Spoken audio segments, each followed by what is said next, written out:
வணக்கம் மக்களே, நான் உங்கள் விவசாயி மகன் பேசுகிறேன். இன்றைக்கான இந்த வீடியோவில் நம்ம என்ன பார்க்க போகிறோன்னா, நம்ம வீட்டு பின்னாடி இருக்கிற கழனியில் பார்த்தீங்கன்னா சாணி கொட்டி வச்சு சேமித்து வச்சுருக்குங்க. இது எதுக்குன்னு பார்த்தீங்கன்னா, இந்த கழனியில் நல்லா தண்ணி விட்டு ஊற வச்சு டிராக்டர் வர வச்சு நல்லா ஓட்டி காவாக்கரெல்லாம் போட்டு நாங்கள் தீவன குச்சி தாங்க நட போகிறோம். ஆடு மாட்டுக்கு தீனி பத்தலை மாட்டுங்களுக்கு. அதனால் சாணி ஏற்கனவே இந்த கழனியில் கொட்டி வச்சுருந்தேன்.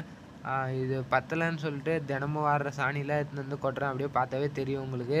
ஒரு நாளைக்கு 10 to 15 அனோட சாணி எடுத்துன்னு கொட்டுறேங்க. அது மட்டும் இல்லாமல் நம்ம சேனலுக்கு அண்ணா இந்த வீடியோ புதுசாக பார்த்துட்டு இருந்தீங்கன்னா மறக்காமல் லைக் பண்ணி ஷேர் பண்ணி சப்ஸ்கிரைப் பண்ணி வச்சுங்க நண்பா. நீங்கள் கூட இந்த மாதிரி கரும்பு, சோளம், தீவனம் எது நெல் பயிர் எது வச்சாலும் இந்த மாதிரி சாணிலாம் வாரி கொட்டி நல்லா சேடெல்லாம் வச்சு சேடை ஓட்டி பயிர் நடுங்க. அவ்வளோ சூப்பராக வரும். Okay, bye guys. இன்னைக்கான வீடியோ பார்த்தீங்கன்னா நம்ம இதோட முடிச்சுக்கலாம்.